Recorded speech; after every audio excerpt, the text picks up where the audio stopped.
Baru-baru ini aku nonton Kimetsu no Yaiba movie yang baru, yang Infinity Castle. Dan ketika aku nonton animenya, aku ngerasa kayak absolute cinema. Sekali lagi, Ufotable bisa membuat sesuatu yang berdampak buat dunia anime. Terus, emang movie-nya beneran bagus kah atau sebenarnya jelek?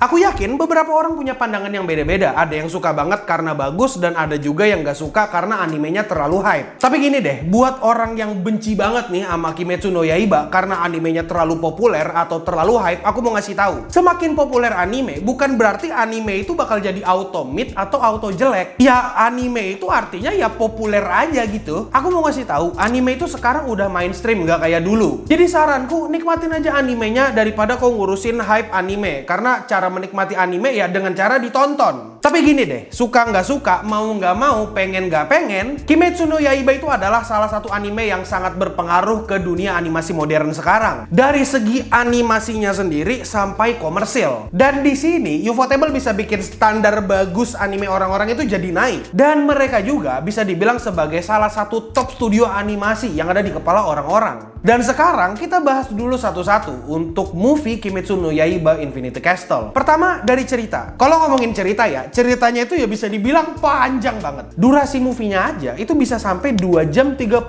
menit. Nah, itu segitu apa aja tuh isinya? Kurang lebih ya, dari movie ini secara garis besar itu bisa dibagi menjadi 3 babak. Pertama, ada bagian Shinobu ngelawan Upper Moon 2. Terus habis itu ada Tanjiro lawan Akaza. Dan terakhir ada Zenitsu ngelawan Kaigaku. Ya, itu kakak seperguruannya dia. Nah, sebenarnya dari 3 babak itu masih bisa dibagi menjadi beberapa subbab lagi. Dan subbab itu disebut sebagai flashback. Kalau aku ingat-ingat ya, kayaknya ada 6, 7, 8 kali flashback gitu. Dan menurutku itu kayak banyak banget. Sekarang pertanyaannya adalah, kalau emang arc-nya sebanyak itu, kenapa nggak dibikin series aja gitu? Kenapa malah dibikin movie? Ya sebenarnya aku ngerasa kalau bikin movie itu adalah keputusan yang tepat. Terus juga alasan kenapa mereka itu dibikin menjadi movie, karena ya secara ekonomi ya jauh lebih menguntungkan movie daripada bikin series. Jadi aku ngerasa itu adalah keputusan yang wajar secara bisnis. Terus habis itu, dengan movie yang panjang ini, 2,5 jam ini, apakah aku suka dengan ceritanya? Ya, aku pribadi cukup suka gitu dengan ceritanya. Karena di sini mereka itu ngasih beberapa flashback. Aku itu bukan orang yang benci banget sama flashback ya. Bahkan ketika Naruto yang kemarin-kemarin dikeluhkan banyak flashbacknya, aku malah suka gitu dengan flashback-flashback yang ada di Naruto. Jadi, ngelihat flashback Kimetsu no Yaiba, aku ngerasa kayak, ya ini mah gak ada apa-apanya. Nah, alasan kenapa aku suka dengan flashback itu, karena ya dari flashback itu, akhirnya aku bisa menjadi simpati dengan karakter-karakter yang ada di anime itu. Dari zaman dulu, dari zaman Kimetsu no Yaiba season 1, kita itu dikasih pemahaman karakter itu ya dari flashback juga. Pesannya juga dari dulu sederhana banget. Pesannya itu nggak semua orang terlahir murni jahat. Alasan kenapa orang jahat itu ya karena dunia atau orang-orang di sekitarnya yang memperlakukan dia dengan sangat buruk. Itu kenapa dia jadi jahat. Ya kayak nenekku aja itu bisa ngerti loh sama ceritanya Kimetsu no Yaiba secara garis besar, padahal udah nenek-nenek gitu. Aku paham kok kalau ada orang-orang yang bilang cerita KNY itu bagus. Ya karena emang ceritanya sesimpel itu, jadi bisa dimengerti sama semua orang. Untuk di movie ini, treatment ceritanya kayak gitu juga. Kayak misalnya itu flashbacknya Akaza. Kalau misalnya nggak ada flashback itu, aku nggak bakalan tahu kenapa dia terobsesi banget sama kekuatan atau spirit bertarung. Sama juga dengan flashbacknya Zenitsu dan abang-abangannya. Ketika aku ngelihat flashback itu, aku ngerasakan sedikit simpati gitu dengan karakternya. Dan aku ngerasa kalau misalnya aku jadi abangnya Zenitsu, mungkin aku bakal berada di posisi yang sama juga kayak dia. Maksudku gini loh, siapa sih yang gak ngerasa iri ngelihat orang yang gak seharusnya dispesialkan tapi dapat perlakuan khusus? Ya, to be fair, sebenarnya untuk cerita flashbacknya ya emang ada banyak. Dan meskipun ada banyak kayak gitu, nggak semua flashback itu aku suka. Dan malahan ada beberapa flashback yang aku kurang suka. Kayak misalnya, setiap kali Tanjiro mendapatkan kekuatan baru, pasti ada hintnya dulu. Dan hintnya itu ya dari flashback. Dan entah kenapa, aku tiba-tiba keinget Uma Musume. Kalau misalnya mau training, itu kalau ada tanda serunya, itu artinya ada hint skill di situ. Dan ya, itu Kimetsu no Yaiba juga kayak gitu dah kayaknya. Tapi gini ya, meskipun KNY movie ini bukan bentuk dari anime yang punya storytelling terbaik, aku paham kenapa orang-orang suka. Karena ya sekali-kali kita perlu gitu nonton anime tanpa perlu mikir kayak kayak gini deh, konsep Hashira itu udah kayak nggak relevan lagi dari kapan tahu. Buktinya Zenitsu itu bisa mengalahkan iblis tingkat atas sendirian. Nggak kayak teman-temannya yang lain yang dibantu sama 2 orang. Zenitsu bisa sendiri. Emang gokil Zenitsu. Dan ketika aku ngeliat di movie-nya, Zenitsu kayak biasanya kan kita ngeliat Zenitsu kayak gitu. Tapi di sini tiba-tiba Zenitsu kayaknya ganti voice actor dah.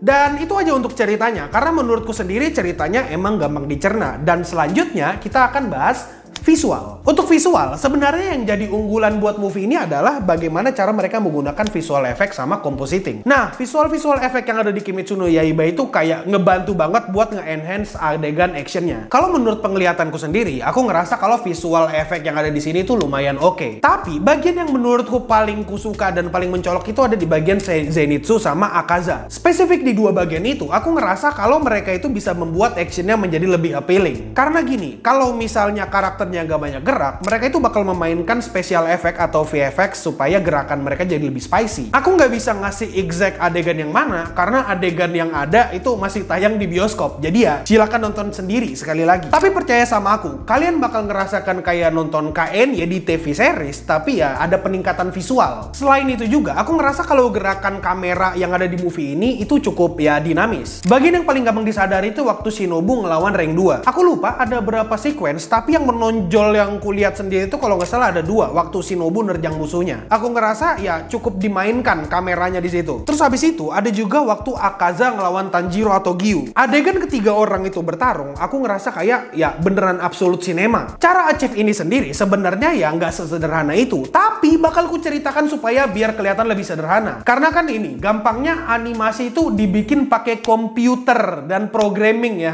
biar kalian bisa bikin animasi. Sekarang gini, kamera mereka itu bisa muter-muter karena background yang mereka pakai itu adalah background 3D. Jadi, dengan itu, mereka bisa mendapatkan ruang untuk pergerakan kamera. Terus, kalau misalnya backgroundnya udah jadi dan kelihatan punya volume, selanjutnya adalah karakternya tadi itu dibikin bergerak ya, dibikin bergerak dan gerakannya sesuai sama gerakan kamera atau 3D tadi. Terus habis itu disamain warnanya biar kelihatan nyatu.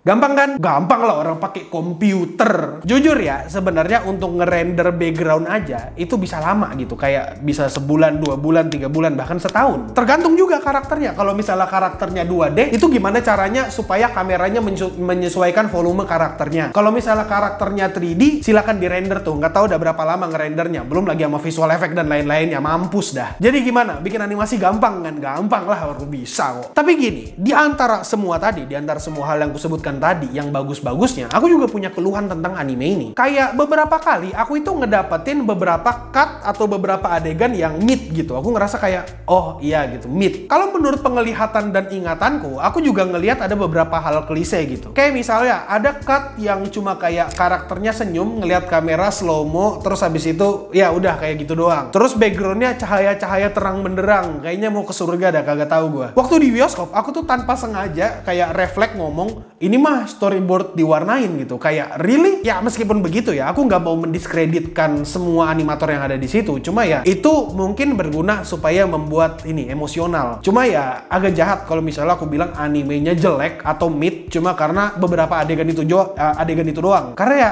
kayak mendiskreditkan animator lain. Jadi aku nggak mau. Kalau misalnya kau mau ngecek omonganku, coba kau nonton sendiri terus kau ngeliat gitu. Waktu adegan Shinobu Mokat sama waktu adegan Akaza flashback ke bokapnya. Waktu adegan bokapnya itu aku bakal ngerasa kayak agak lebih ekspresif atau ngelihatkan dia beneran sakit. Tapi di sini instead of memperlihatkan itu semua dengan acting karakter, aku ngeliat kayak bapaknya diem dan aku ngerasa ya harusnya dianimasin gak sih? Tapi ya nggak apa-apa. Di antara semua itu mungkin terlalu berlebihan kalau dianimasikan, tapi aku nggak tahu. Itu keputusan sutradaranya. Terus sekarang selanjutnya kita akan ngebahas soundnya. Anjay, kita ngebahas sound karena kita clean. Dan soundnya jujur aku kurang perhatikan. Jadi aku nggak bakal ngebahas itu karena takut dibilang sotoy. Jujur aku nggak memperhatikan itu untuk soundnya karena aku bener-bener cuma fokus ke visual. Untuk backsoundnya bagus banget. Aku suka kayak backsound mereka itu emang absolut bagus. Lisa Aimer, itu waktu ada itu aku langsung melek, langsung bagus banget. Meskipun begitu, meskipun aku bilang aku nggak memperhatikan sound design, sound engineering atau apapun itu, aku tetap ngerasa ada satu bagian yang aku ngerasa kayak damn gitu. You know what I'm saying? Damn gitu. Adegan yang bikin aku bilang kayak gitu tuh ada waktu di Zenith Zenitsu ngelawan abang-abangannya. Aku lupa nama abang-abangannya siapa. Petir menggelegar sama suara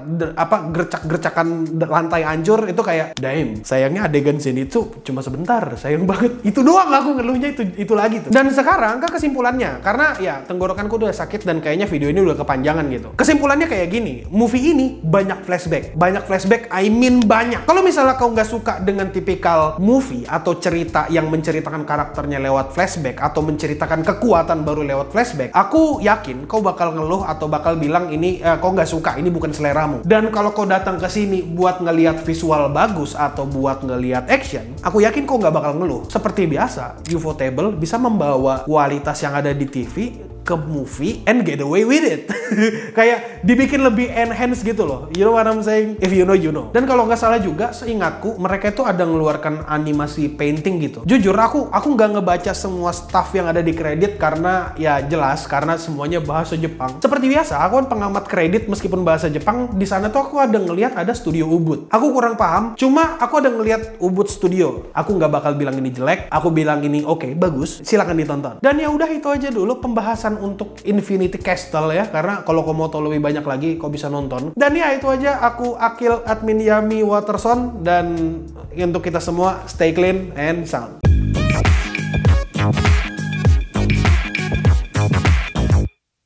Oh iya, waktu nonton animenya, aku kan duduk di sebelah Zaid ya. Terus habis itu aku ketawa. Anjir, liatin transisi India. Kayak transisi drama India yang zup gitu.